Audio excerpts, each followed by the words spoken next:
place to be. Ain't no need to let. What's up, and welcome to Lunchtime in the Lab, your number one gambling podcast. Let's see. I think I got this tweet out live on Twitter, live on YouTube today as well. We'll see what kind of interactions, what kind of activity we get here going live on Twitter, live on YouTube. If you're watching on Twitter for the first time, come on over to YouTube at youtube.com/at Lunchtime in the Lab. Search Lunchtime in the Lab, whatever, however you do it, however you find it. Come check me out. Let's see. We got some quick complaining here early. But before we do that, in the description, I feel like I got long here. In the description here or on Twitter in the top of my bio, code JORT, JORT, all caps, get you 30% off your first month. We're actually having a contest in the Discord. Whatever capper has the most signups gets a $500 bonus. Honestly, I don't expect to win, being one of the smaller guys in there, but look, I'm just trying to grow and get get as many people in there and everything like that. There's a lot of cool tools and everything. Anyhow, I'm gonna do my best to try to keep this. I want to probably work on having the show be shorter. I'm trying to do some research, trying to work into things. Yesterday there was not many viewers yesterday. I put off taking my son to the park for the show. Ended up raining, so if I would have gone earlier, I wouldn't have missed out on that day, spending time with them. So it's kind of mad at myself, especially with there being we had under 10 viewers most of the time. I of course appreciate your Chucks, your Grinch, Trent, Chris, all these guys, Marcus, if you're in here, the regulars. I love you guys. It means a lot to me, but I just want to try to continue to find ways to maybe grow. There's Marcus. Want to find a way to maybe continue to grow the show, and maybe it's just getting too long. I see this hair here, and it's just really bothering me. Do I really have just a long hair? Anyway, I got the plays spooled up. Let's go ahead and try to get into it quickly though here. Yesterday sucked, man. Yesterday was true welp, that's baseball for you kind of betting. Baseball is, look, it's the hardest sport to bet on. You argue NBA is frustrating. You don't have to worry about your guy just not playing minutes or anything. Like NBA, you'll bet on, I don't even know who you're going to bet on. Drew Holiday, and for some reason the dude only played 15 minutes. He's not hurt. He just didn't play. Something weird like that. You don't have to worry about that in MLB. But we had, Brian Bayo yesterday. I mean, loved it. Honestly, though, I was about to be like, we almost lost that damn thing. They let him go out at 95 pitches. He's up to 105, and he gives up a 2-run home run. And it's like, can y'all pull this, man? That would have been just a cherry on top if they would have let Bayo finish that inning. I mean, they just let that dude rot. Anyway, I mean, we hit on that. I ran a little safe builder with the Astros money line, and that's probably what honestly ruined my day for me. But Astros money line, Brewers +2, big pitching advantage. I thought they had a good shot. They lost 2-12 in that game. Let's see, what else did I have? I had the Orioles. Dean Kramer just absolutely was horrendous yesterday. They lost by 7. I gave them +2. I mean, it was one of these days. And then let me pull my screen up here, and then we'll get talking about the plays that I have here. Because if I get in here, pull up the Discord, I can pull up this picture. We were on Colin Ray yesterday to get 18 outs, 17.5. This is what his 6th inning looked like. In case you can't read, single, I think an error, single. Dude didn't even sniff an out. Got into the 6th inning, absolutely fell apart. Colin Ray, and it's crazy. I actually seen a stat, guys. I seen a stat yesterday that actually shows that Colin Ray gets better as the game progresses, which usually doesn't happen.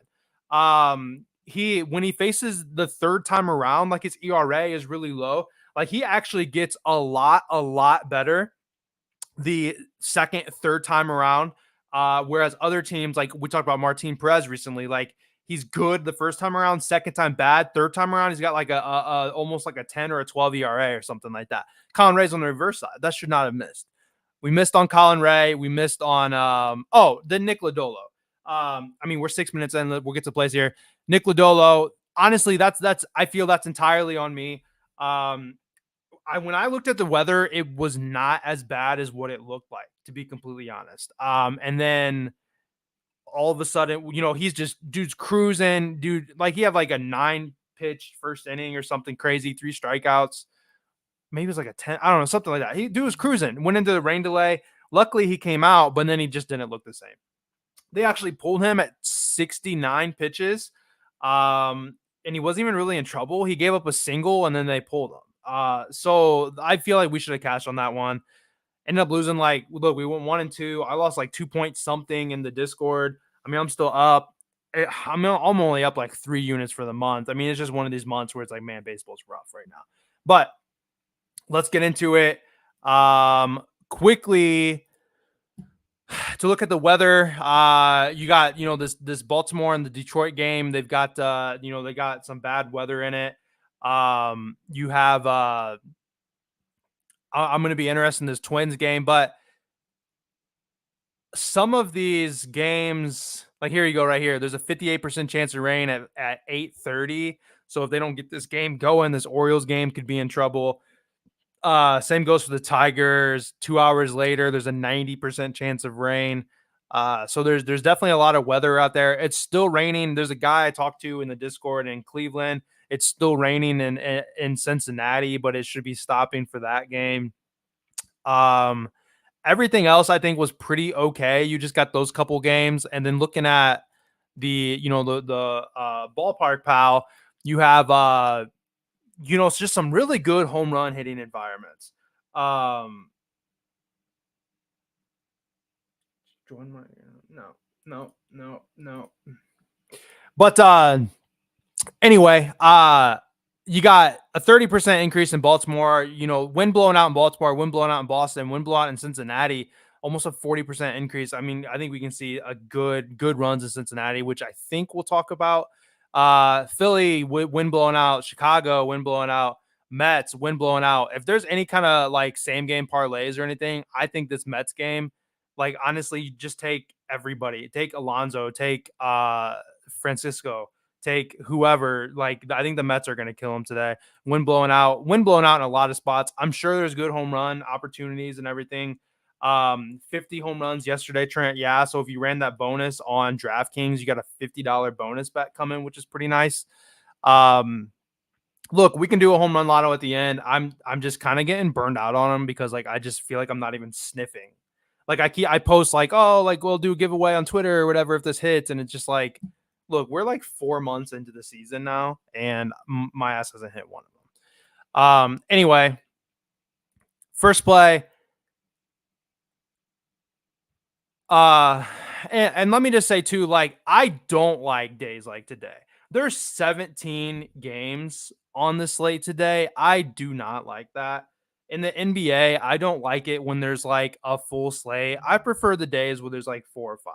I like to be able to hone in, not have to look at every single game. I mean, we gotta scroll through this bad boy. I don't like that. Very quickly, just off the top of my head or whatever. I'm really not a big fan of double headers, although I will have a play in both of them, which is crazy.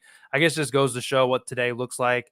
I'm sure the Twins win both the games. Corbin Burns, Imanaga hasn't been pitching well. I'm sure Orioles have a nice bounce back. I feel good about the Orioles money line. I feel good about probably some Orioles home runs today. Not Guardians and Tigers, just not interested in the game. Mariners and Padres, I'll have a play on. Yankees and Rays, just not interested in. 2 teams that I'm really not interested in trying to mess with. Dodgers and Phillies, good opportunity for some home runs. I think again, Sanchez has been pitching really well. Another game that I just don't know how much I want to be on it. Nationals and Mets, I think we have a good chance for some runs. Severino hasn't been pitching the best. Uh, we also have Kyle Freeland that Chuck alluded to earlier. We got, Patrick Corbin Day, Kyle Freeland Day. Pavetta, I think strikeouts to really good look against the Athletics. Brewers should bounce back. Martin Perez, though, I mean, pitched like out of his mind last time. Uh, First thought, I thought Charlie Morton might be a good look for some outs. Maybe something I come back in later if like things are looking good. I got to play in the Astros. So, I mean, there's some decent stuff out there. I did actually, uh, you mentioned prop, and then it made me think about it real quick. Very last before we get into the plays, if you are in the Discord, like I said, 30%, code if you're interested, all caps Jort, Jort, get you in there.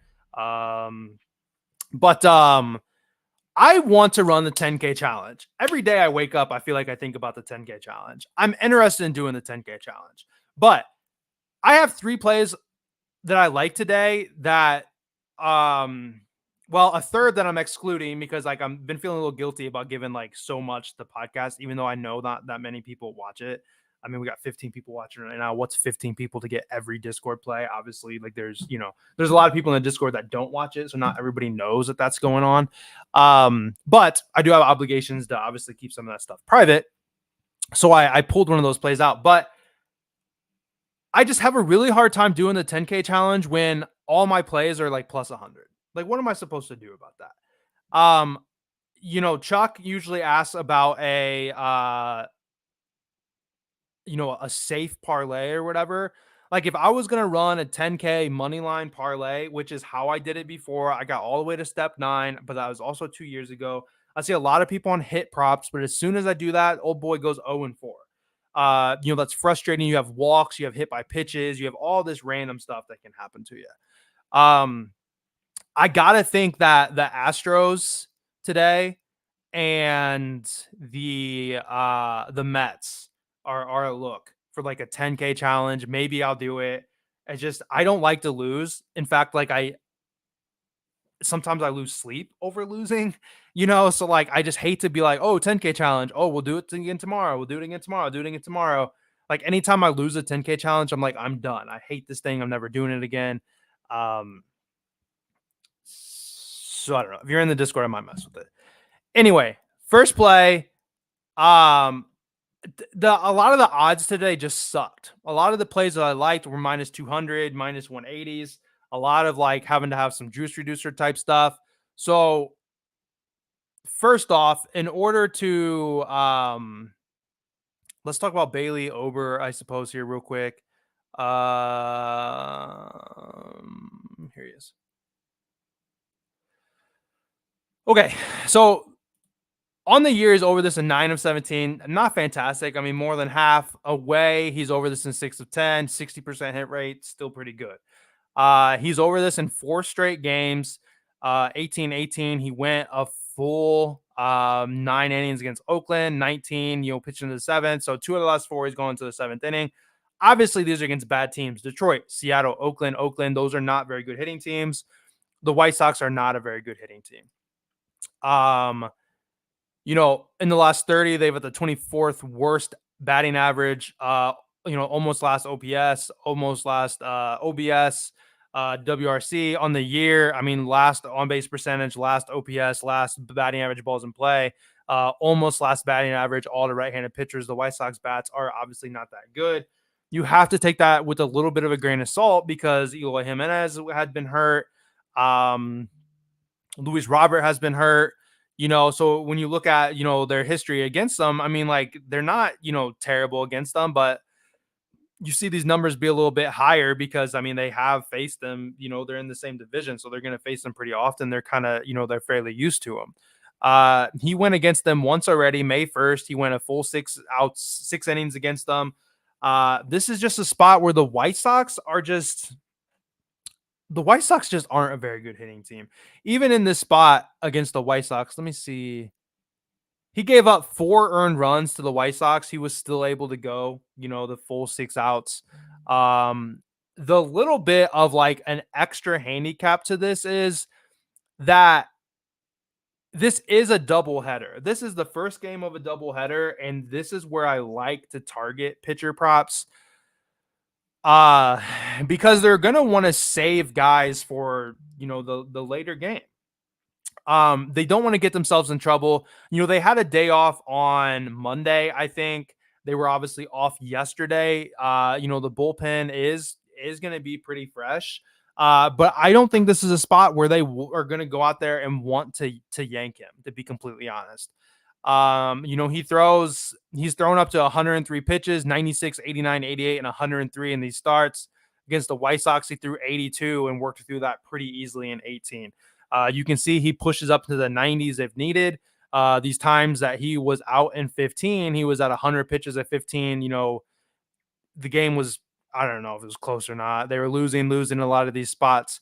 Um, I think they're going to want to save some bullpen for Pablo Lopez, who hasn't been as good, in my opinion.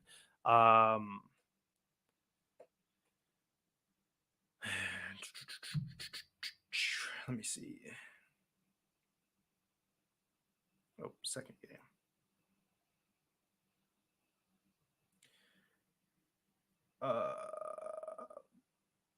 Yeah, I mean Pablo Lopez has got a 5.74 ERA at home. He's been getting hit, plenty. Bailey Ober on the other side's got a 4.12 ERA in general. Oh, I didn't mean at home and away. I mean, um, away he's got a 4.69, so he's a little better. As big as this slate is, I don't love a lot of these plays, but I think this is a pretty good look for him. Especially just you're going against the White Sox team that is almost last in versus right-handed pitchers, that offensively has not been good. A guy that's already gone over against them, a guy that's gone over in 4 straight games now.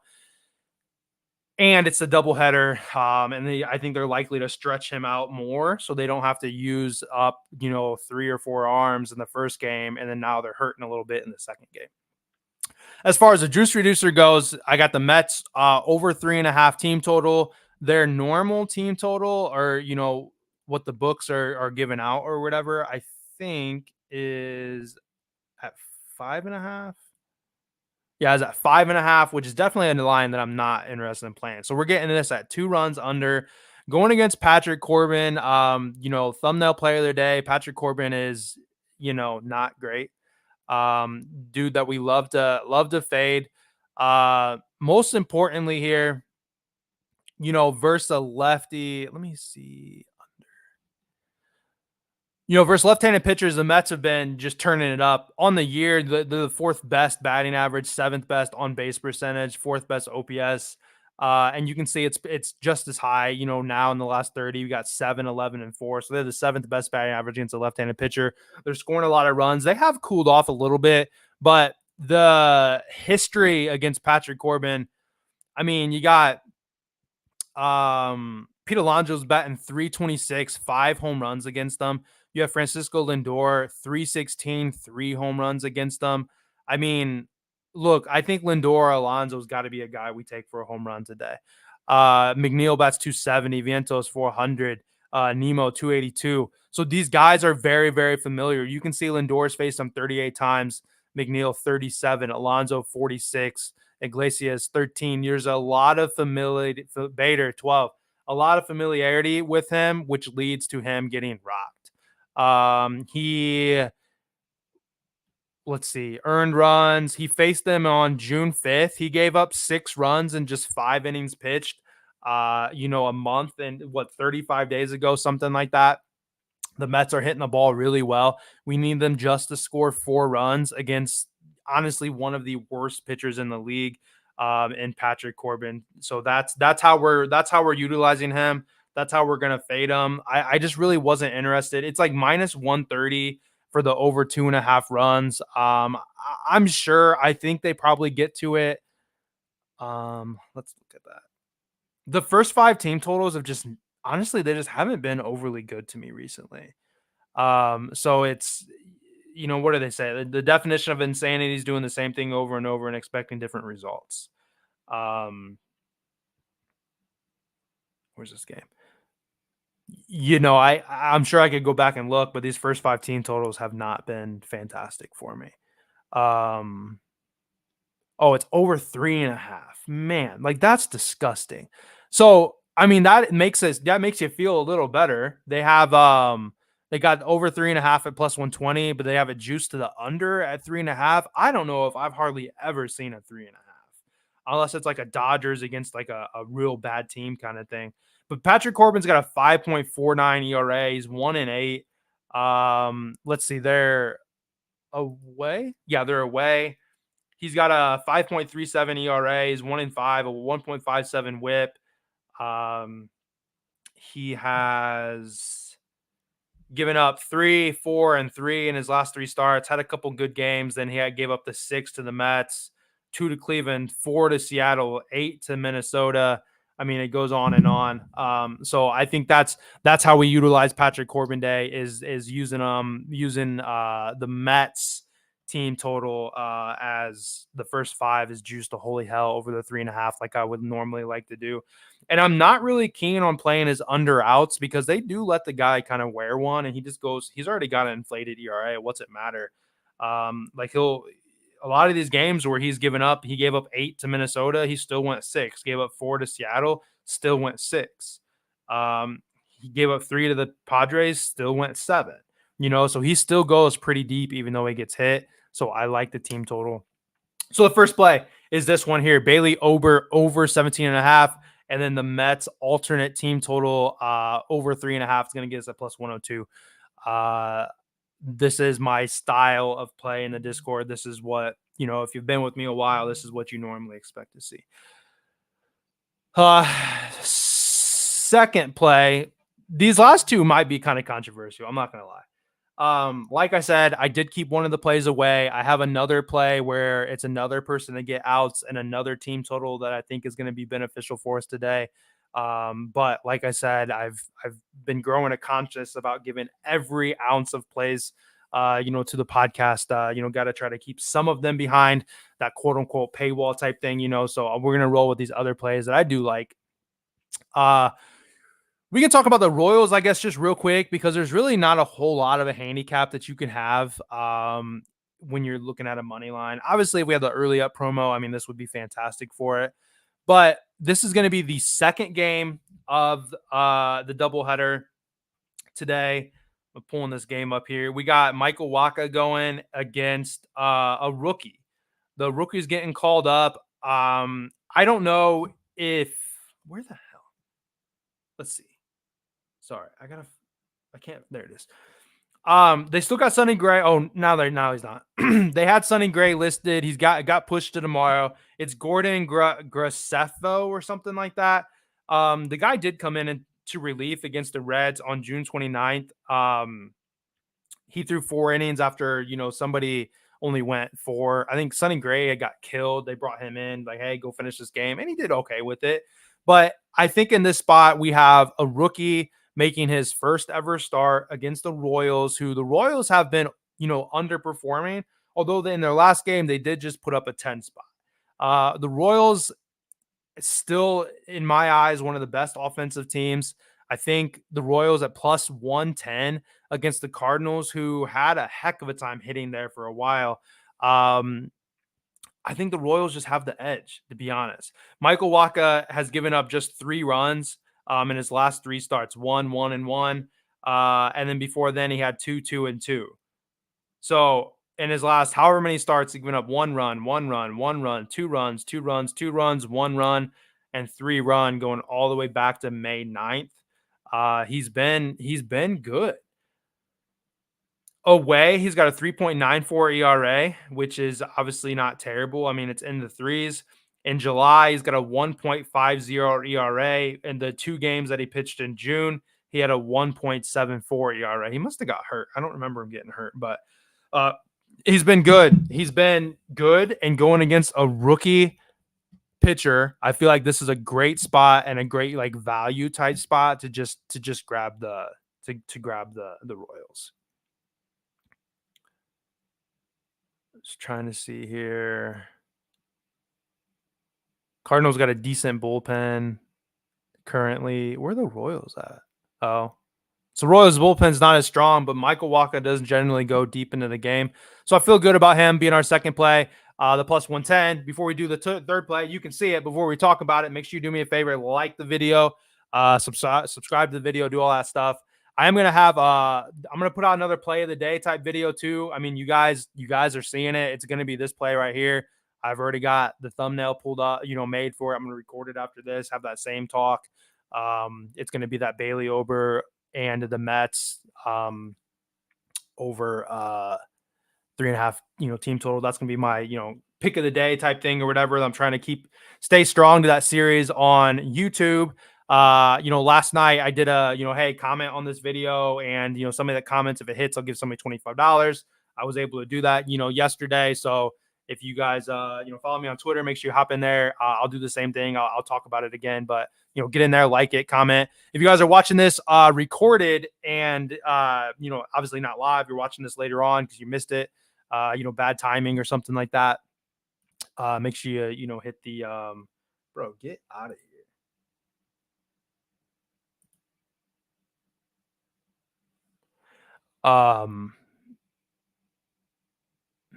And whatever, you made it if there's somebody in your comment section trying to promote their stuff, I guess, right? Not really made it, but okay. Lastly, not a whole lot to talk about this one either, to be honest, guys. This is gonna be a sweat. But I feel good. I think I feel good about it.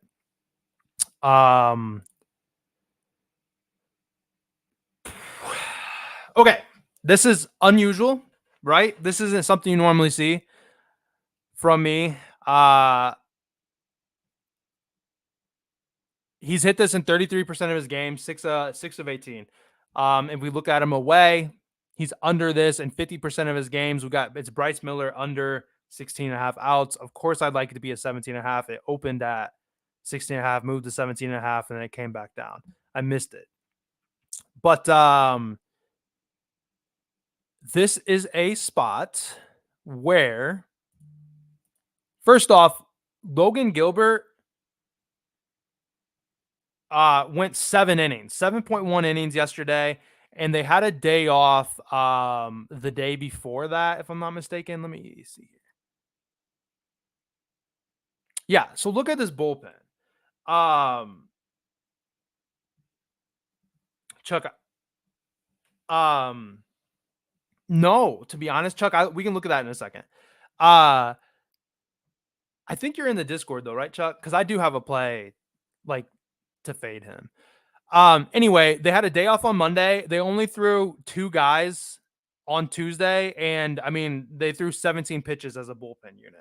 This bullpen is very, very fresh. They're super ready to come in. What's up, dear? It's funny, like my wife chimes in and then I can hear the dog barking in the background. She's not here, but anyway, it's probably Amazon dropping off. You know how them women are. But Monday, day off. Tuesday, essentially a day off of the bullpen. They have an extremely, extremely fresh bullpen, and that is the bulk of the handicap at this spot, that they are gonna yank this guy as soon as he gets in trouble. The game yesterday, like, look, Adam Mazur or whatever it is, dude's not good. The rookie, he's getting torn up. Michael King is going to take advantage of this team without a doubt. If you look at, let's go to this MLB stats real fast. Hitting versus right-handed pitcher, you got the best of both worlds kind of thing. The Mariners are dead last on the year against right-handed pitchers. Of course, they had a good game yesterday against a righty, against a rookie that has not been good. Michael King has been on it. Dude's been killing it recently. I think he's going to do a really good job of shutting down this Mariners offense. They are going to be losing, or the game's going to be tight. There's not going to be any of this like they're up a bunch. Yeah, let's just let them like give up some runs. No, the first sign of trouble, I think they're going to pull Bryce Miller out of here. On the reverse side, the Padres on the year have the best batting average against right-handed pitchers. So we have a spot where on the year, the Padres are best batting average against righties, fourth best on base percentage, fourth best OPS, third best uh, batting average balls in play, second best WRC, and then they're still pretty good, in the last 30 days. I don't know if they really faced him. They haven't really faced him before. I think this is a spot where the Padres are going to hit better than they did yesterday. They're going to be able to jump on them. They have an insanely fresh bullpen, and it's going to be a tight game because I think Michael King is going to hold them down. Michael King's going to hold them down. And I think we have an awesome value with plus 100 on under 16 and a half. I think that I think this could be sweaty. I mean, I'm not going to lie. You can see when he's under, boy's under. He's under away in 1, 2, 3, 4, 5, 6. He went, out in the sixth inning one time against Baltimore, but I mean, he got pulled in 12 outs. So he got pulled in the fourth inning against Miami. He got pulled in the fourth against the Rangers. He got pulled in the fourth against, early fifth against the Rangers. Oh, that was last year. But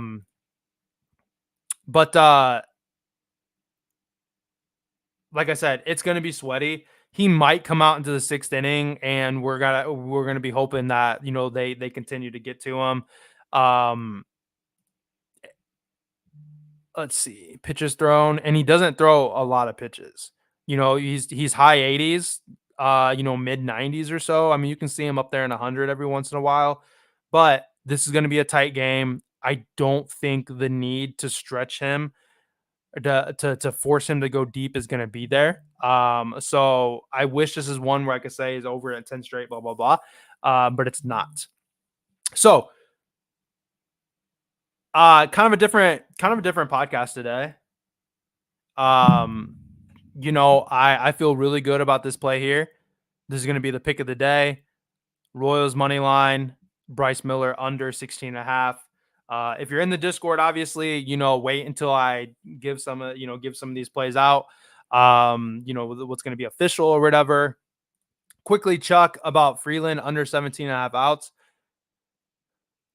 A little nervous about that game because since coming back from injury, he's been good. Dude was terrible in his first 4 games, and then this is the guy that got hurt. Remember when they pinch ran him and he got hurt trying to dive into home plate? I remember watching that game. I remember telling my wife, I was like, how like look at this. This is stupid. I think I rewound it and I was like, look at how dumb this is. Since coming back from injury, he's gone a full 6 and he's pitched into the 7th twice. Against some, he went 7 full innings against the Royals. I think he's obviously due for some regression. I think that's absolutely going to happen today. You look at, the Reds game, you got wind blowing out, you got the double bars there. So it's pretty strong. 14% increase in runs, 40% chance of home runs. I think the Reds are going to hit them. I'm sure the under 17 and a half is a good look. I just have a different way to kind of get around like doing it or whatever, if that makes sense. That's kind of, yeah, we can do some home runs real quick, guys. Here I am with the show still being kind of longer. I was trying to go faster, but I just I feel I'm probably over explaining, but putting in the work though,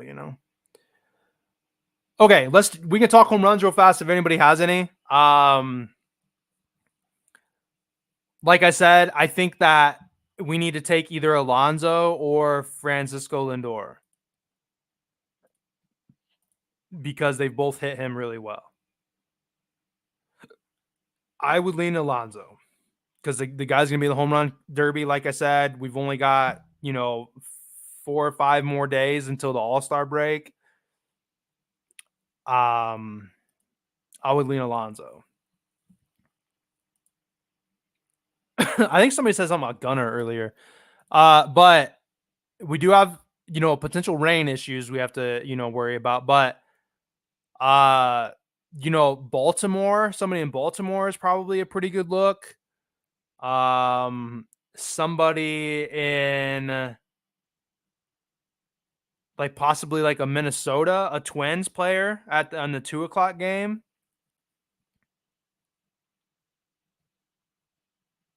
Um, I feel like a red is probably a pretty good look, to be honest.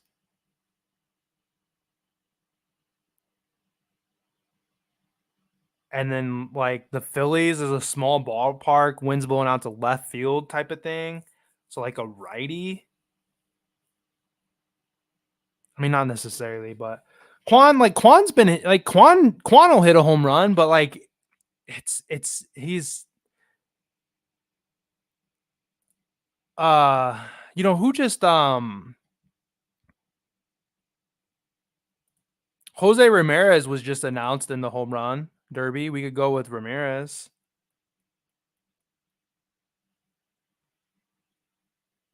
Yeah. Twins in Chicago. Yeah. The wind's blowing out to right field in Chicago.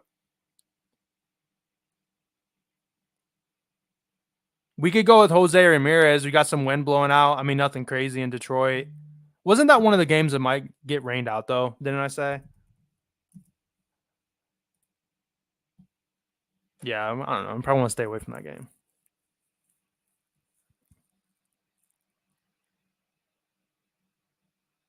Doyle? Like, isn't that the Rockies?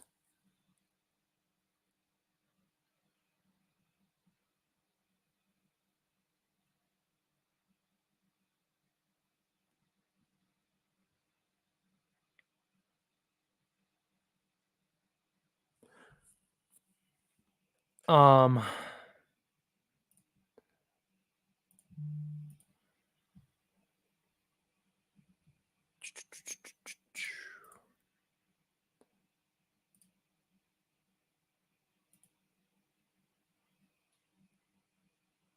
did he hit a home run yesterday, though?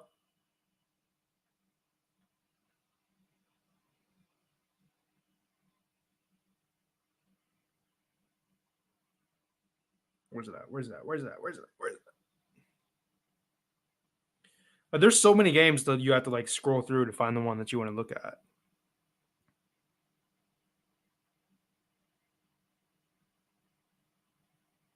Oh, he hit 2 home runs yesterday. Who's pitching for the Reds? Frankie Montas.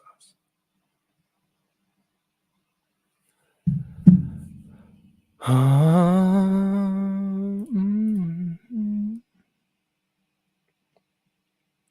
mean, in an effort to not be here forever, then would be fine. I mean, that's just how it is. Like these, we could take Eloy in the second game.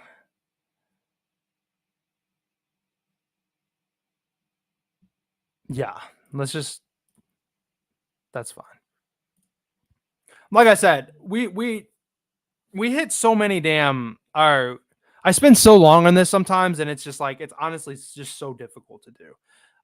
So I'm about to just run this. This is what we're gonna run. We'll take the Doyle play from Aaron from the chat. Pete Alonso, just has killed Patrick Corbin in his career, and then Jose Ramirez. We do have some wind blowing out, and he's just been named to the home run derby list as well as of yesterday. I thought of Nick Castellanos, to be honest,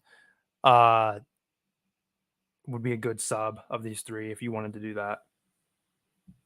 And it's to the point, Aaron, like I said, like I almost get tired of like posting it because it's just like I just honestly, it's just I don't know. I get tired of posting them, to be honest, because I just don't hit them. So anyhow, I'm gonna close it out. We're at 39 minutes. Tomorrow, I'll try to do better. I feel like I talked too much in the beginning, and then obviously chat involvement. The show gets a little bit longer, but I mean, trying like modeling off of some of these shows that I know are popular, although they've got a lot more followers and all that. A lot of them are like 30 minutes long, like max. Here I am at 40 minutes, wrapping up, which isn't terrible. I could have gone faster. I mean, honestly, I could just not provide as much, like data or whatever. But I certainly do understand, and then I've had some of my, compadres say, well, maybe don't do it at 11:30. So that's another thing that I'm kind of trying to figure it out.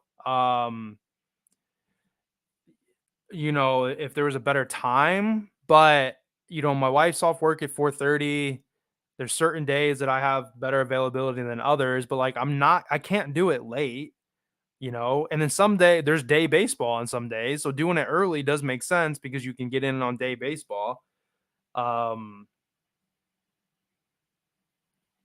or something. So I don't know. Anyway, definition of insanity is doing the same thing over and over, expecting different results. So a buddy coach said though, when you had 10 subscribers, you probably never thought you were gonna hit 100. And when I had 100 subscribers, I never thought I was gonna hit 1,000, and I'm at 1,200. So I mean, we're certainly progressing. So I appreciate you guys. Appreciate those people that rocking the Reds hat today with a nice little. I just like the color. Appreciate you guys. Thanks for hanging out. I'm gonna go make this video for this display here. I'm gonna write it up and post it in the Discord. That way it's easier for me to read off of. And then I will see you guys back tomorrow at 11:30.